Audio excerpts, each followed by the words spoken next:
Hello, Blue Jays fans, and welcome to Sunny Side of the Dome. I'm your host, Karen Soutar, and I'm here to talk to you about some Blue Jays baseball this evening. Sunny Side of the Dome is brought to you by Jays from the Couch. We stream live Thursdays at 7 p.m. on Jays from the Couch's YouTube channel, and there's also links on our Facebook and Twitter accounts. So give us a follow if you haven't already, and you'll get the link sent right to you. And if you don't catch the live version, no problem. You can always watch the recording after the fact on YouTube, or you can download the audio version wherever you get your podcasts. So Apple, Google, Spotify, Stitcher, and any podcast and any decent podcast should have Jays from the Couch. And if you like the content that we bring you, there's lots more where that came from. There's Jays from the Couch's main podcast, which is Sunday evenings at 7 p.m. And as well, there's another great show, and it's Tuesday at 7 p.m., the Unfeck Circle, hosted by the Feckless Wonder, Steve Feck. And Steve is very unique. He's very smart, entertaining, and he'll make you think about things, and you might not always agree with his viewpoints, but he's very worth a watch and a listen. So be sure and tune into that. All right. Good evening, everybody. How's it going?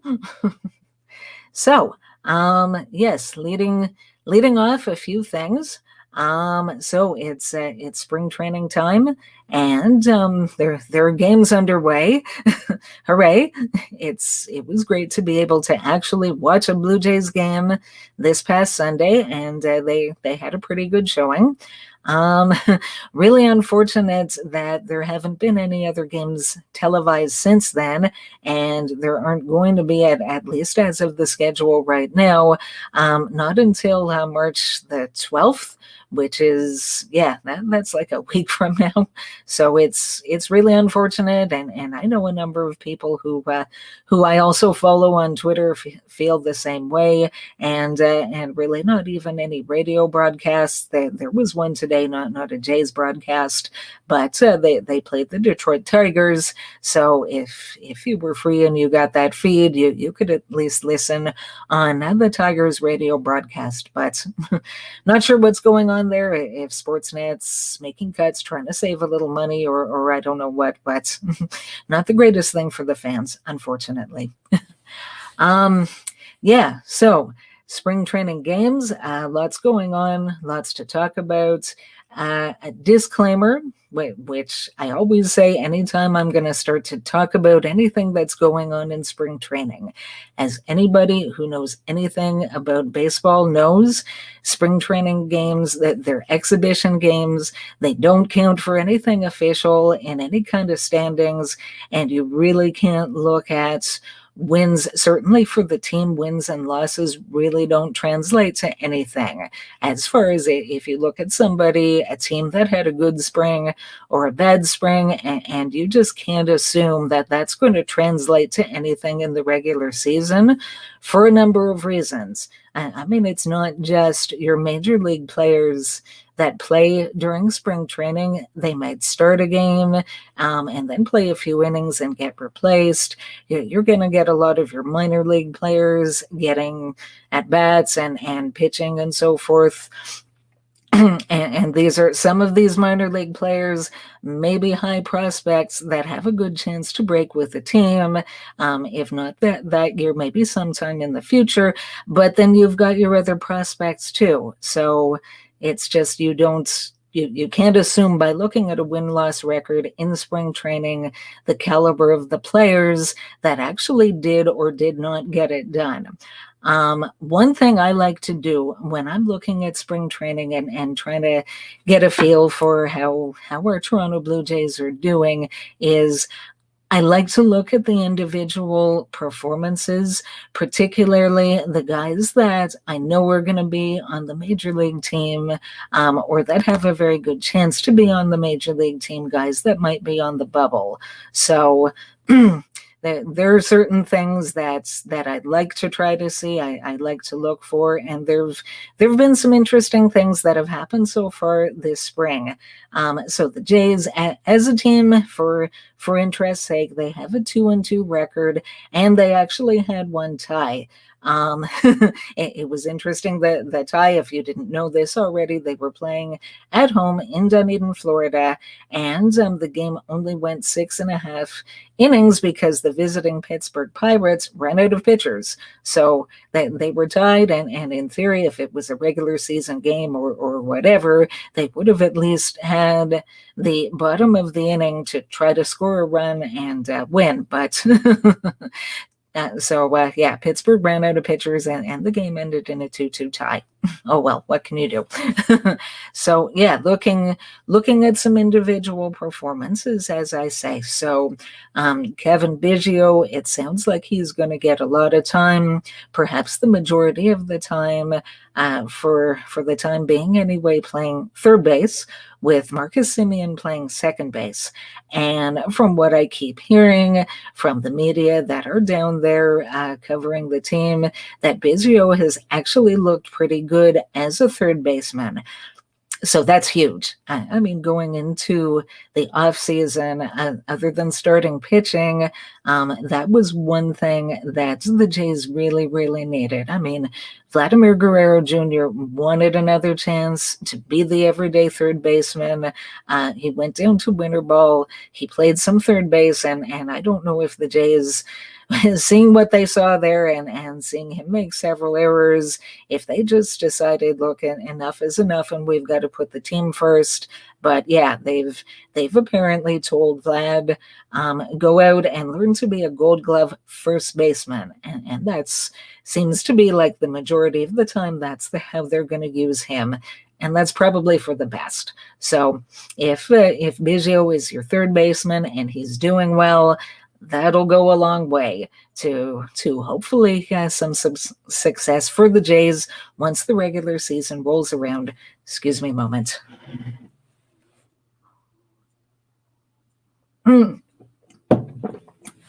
So yes, other things going on. Bo Bichette, he already has 3 walks. That's amazing. And in my opinion, Bo Bichette, he's played 75 games in the major leagues. Lot of upside there. We all know that he can hit. He hits for a really good batting average. He's got some pop in the bats. And the on-base percentage is good, mainly because he hits for a good batting average. One thing about Bichette's game that has actually been subpar so far in his MLB career is his walk rate. So the on-base percentage is as good as it is because of the high batting average. But he's not someone who's ever been particularly good at taking walks.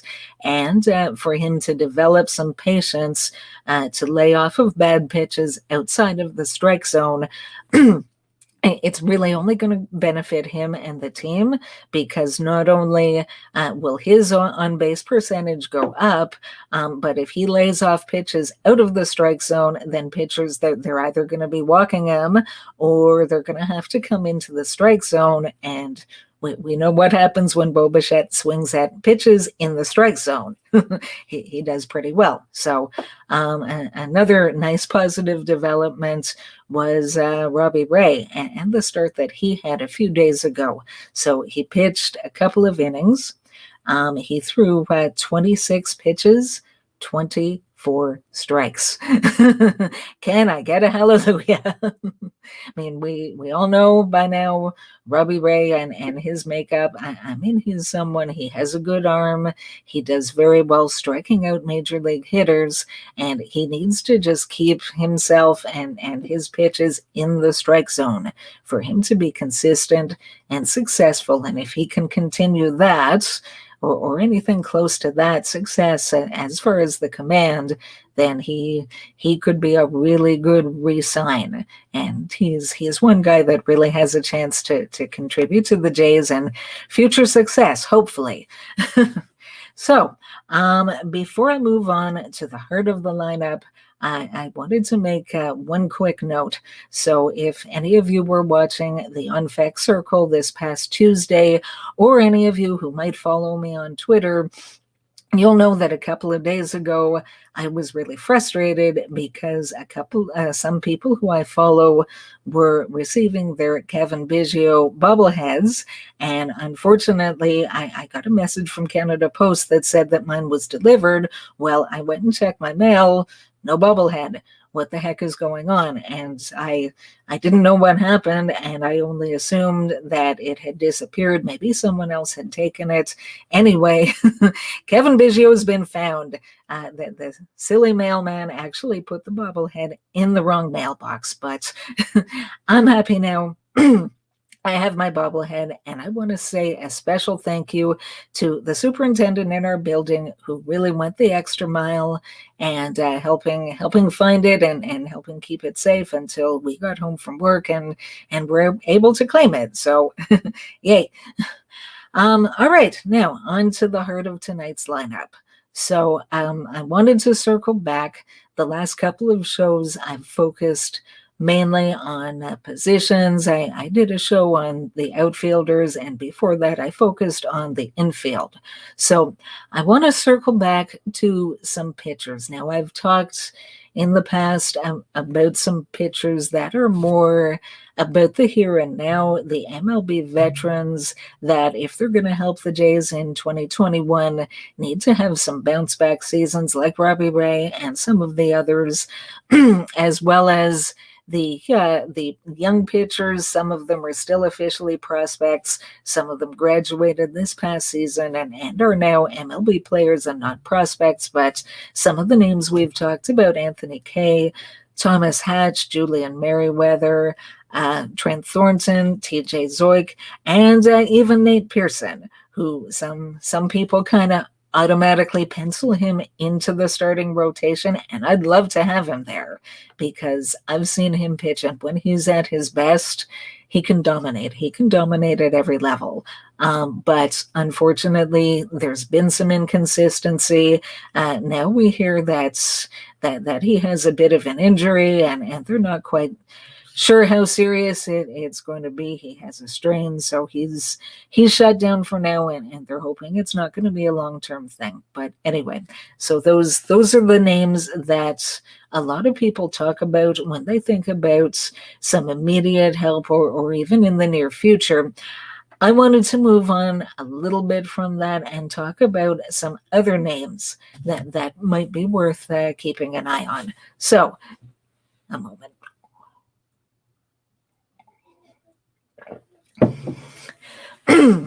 So, for anybody who was following the game yesterday evening between the Jays and the New York Yankees, because there was no way to watch it or even listen to a radio or anything, very unfortunate. But Jays playing the Yankees at the Yankees home stadium in Tampa, and the game was started by Simeon Woods Richardson.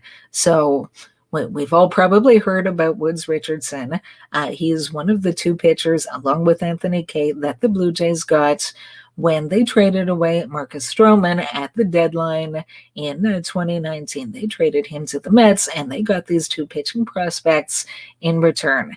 And Woods Richardson really has a high upside, although on the surface, immediately when I heard that Stroman was traded, it's like, okay, who did we get? And I started looking up these guys' stats, and at first it didn't look all that impressive. But when you do a deeper dive, particularly where Woods Richardson is concerned, there's just so much to like about his numbers, about his stuff, about his potential. I mean, it just goes on. So Woods Richardson is currently 20 years old. He was drafted back in 2018 by the Mets, played for them in their minor league, in their minors before being traded to the Toronto Blue Jays.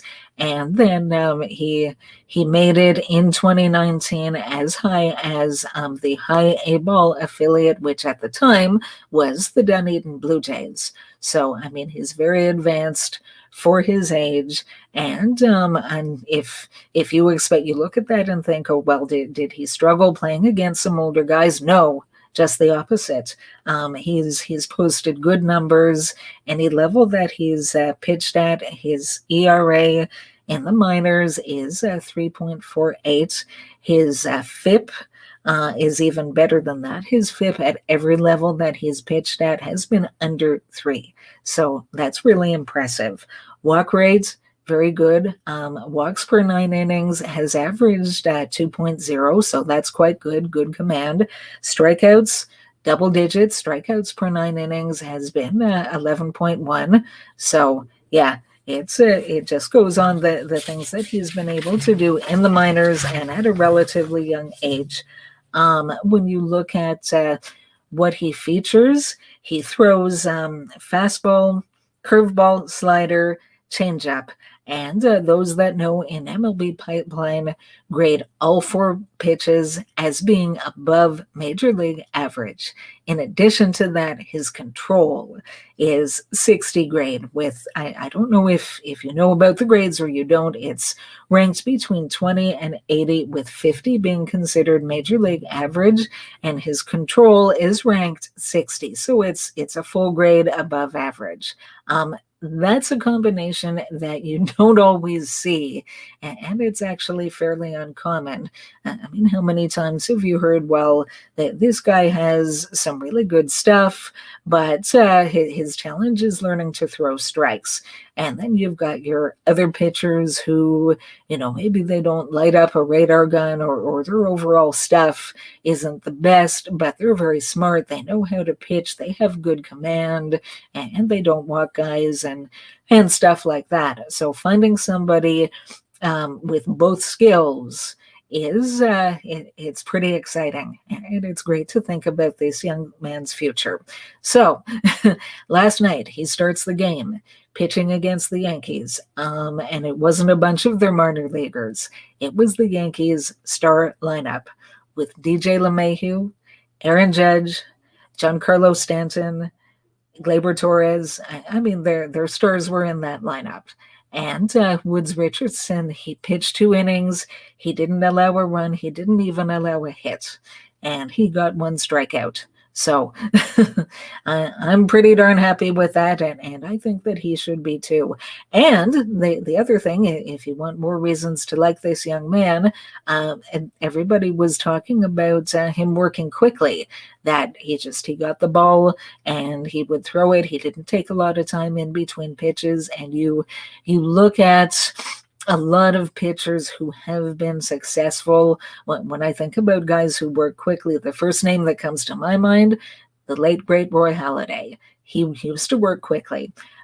Somebody else, Mark Burley, who spent a few years pitching for the Jays, he always worked quickly. Like some guys they've got confidence in their stuff, and they just want to get going and get out there and throw, and yeah. So there's lots of things to like about this young man. And because he's already pitched as high as the advanced A ball, although I don't know for certain what the organization is going to do, but my guess is he starts this season at least at AA and see how he does. Maybe he moves up to AAA at some point. There are people who believe that he could actually make his MLB debut in 2021. So we'll see. I mean, if he's doing that well and knocking on the door and making it almost impossible for them to keep him in the minor leagues, then that's a great thing. That's a great thing for him. It's a great thing for the organization. So something to keep an eye on. And another pitcher. Last night, Simeon Woods Richardson, once he was done with his 2 innings, he was followed by another high-ranked pitching prospect, Alek Manoah. Manoah is 23 years old. He was the Blue Jays' first-round draft pick in 2019. So he's a little older than Woods Richardson, but he was drafted a little bit later. So as a result, currently his minor league experience, he did start his professional career later that year in 2019. Once he was signed and all that, they assigned him to Vancouver, which at the time was their low A ball affiliate, and he pitched in 6 games, and he did quite well. His overall numbers, he had a 2.65 ERA, good numbers as well for walks per 9 innings, strikeouts per 9 innings. Walks were 2.6 for 9 innings, strikeouts eye-popping 14.3 per 9 innings. So that's pretty amazing. Now I don't know, that's a pretty small sample, so don't know that those will continue to be that good over his entire minor league career. If they are, that's phenomenal. But even so, even if they regress a little bit, you're still looking at somebody who's pretty good. And his FIP again is 2.48, so also really good, even better than the ERA. He has a fastball, which is considered 60 grade, so above average. His slider is currently his best pitch, which is 70 grade, so that's really good. He also throws a changeup. Now, right now, the changeup is a bit more of a work in progress. And yeah, I mean, if he's going to continue to be a starting pitcher, it would certainly be beneficial to have at least 3 good major league pitches. Otherwise, you could be looking at a leverage reliever, maybe even like a really, really lights out closer, possibly. But that's probably the worst case scenario to see first how he does as a starter. So how did he do yesterday? Well, 2 innings pitched, also no runs. He did give up 1 hit. He got 4 strikeouts. So again, you're looking at the Yankees A lineup for the most part. So for this young man who tops out in the high 90s to be able to have that kind of a success, I'd say that's pretty impressive. And it's a lot for Blue Jays fans to be excited about for the future, for when these guys will be MLB ready. I don't know that we will see Manoah in MLB in 2021. That might be rushing it again, because he's only played 6 games in the minors at a fairly low level. So I don't know where his development will take him through 2021. It's really unfortunate that everything to do with the pandemic, but the loss of the entire minor league season in 2020, we don't know to what extent that's going to hamper the development of some of the prospects and so forth. So, but yeah, lots to keep an eye on and to be excited about.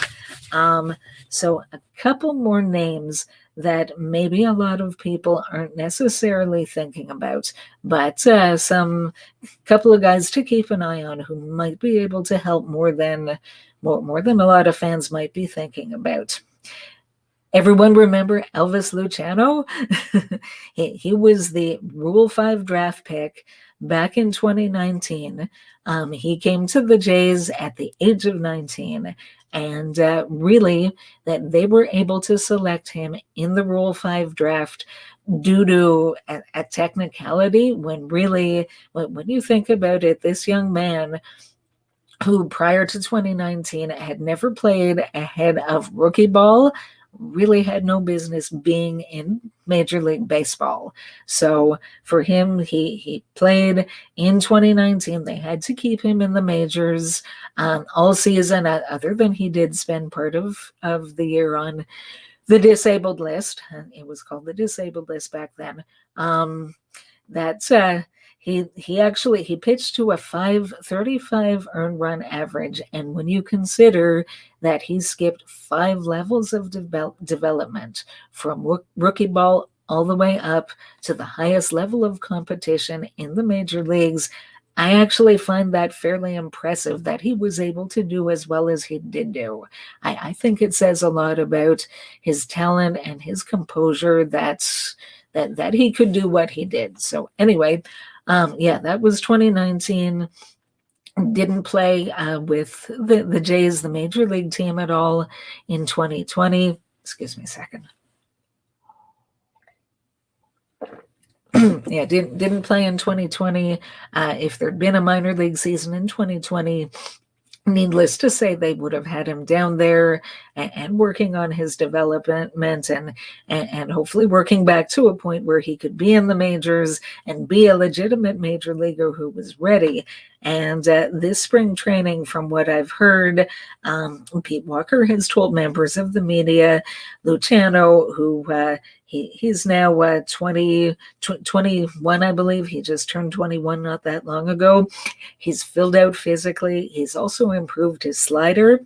And they really think that his upside is quite something. So someone to keep an eye on. Have we seen him pitch this year? Yes, he actually pitched. He got into today's game. Unfortunately, the results were rather forgettable. He was pretty wild. He hit a batter, and some of his other pitches were all over the place. He was high, or he was skipping the ball and not even getting to the plate. So, I mean, fortunately, nobody's career is made or broken by one spring training game. So hopefully that's just a little rust there and he can shake that off. And yeah, let's see how he does going forward. One more name I do want to talk about, and this is actually someone that I really wasn't that familiar with until fairly recently. His name is Yosver Zulueta. I hope I got that pronunciation right. This young man, he was a free agent, an international free agent signing. He's originally from Cuba. He defected from Cuba back in 2018. He's now 23 years old. When he was pitching in Cuba, he did very well. He had an ERA of just 1.96, so very promising. The Blue Jays signed him, as I said, as an international free agent in 2019 for $1.5 million signing bonus. So not in Major League terms, that's not that bad that they got him. Unfortunately, before he was able to pitch for the Jays, he was injured and he needed Tommy John surgery. So that happened, and then of course there's your recovery period. So now he says his recovery has gone well. He pitches in the high 90s. He's got some off-speed stuff that he's working on, and the Jays definitely think that he has some potential. So have we seen him pitch? Yes, we have, also today. And also, he had a bit of a forgettable outing.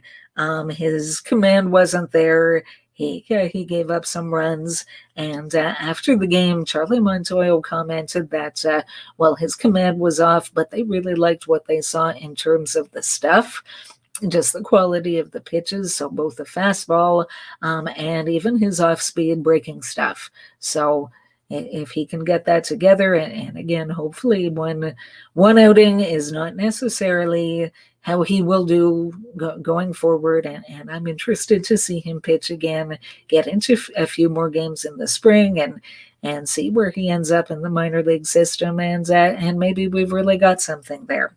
So we will see. And on that note, we're almost out of time for today, so that brings us to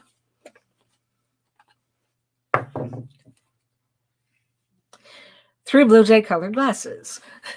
So for this evening's take, I'm sticking with the theme of young pitching, basically pitching prospects, and guys that I spoke about today. So Nate Pearson, who's their highest rated prospect. I mean, we know with him, he needs to stay healthy, and that's been a bit of a challenge, unfortunately. He's had some different injuries. If he can stay healthy, I don't think there's too much doubt as to what he can accomplish. So you put him together with a couple of the other guys that I mentioned, Woods Richardson and Alek Manoah.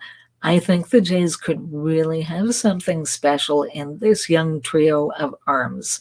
I just think about some other teams who were known for their pitching and who had amazing starting pitching that kept them competitive for years. Showing my age a little bit, I'm thinking back to the Atlanta Braves of the mid 90s with Greg Maddux, Tom Glavine, John Smoltz, and those guys. And I really feel like the Jays, in addition to some pretty impressive position players that they've put together, I think these three young guys could be something special for many years. And yeah, the sky's the limit, as they say. And on that note, I think we're out of time for this evening. Thanks so much for tuning in. I really appreciate all the viewers. Let's go Blue Jays, and let's talk again next week.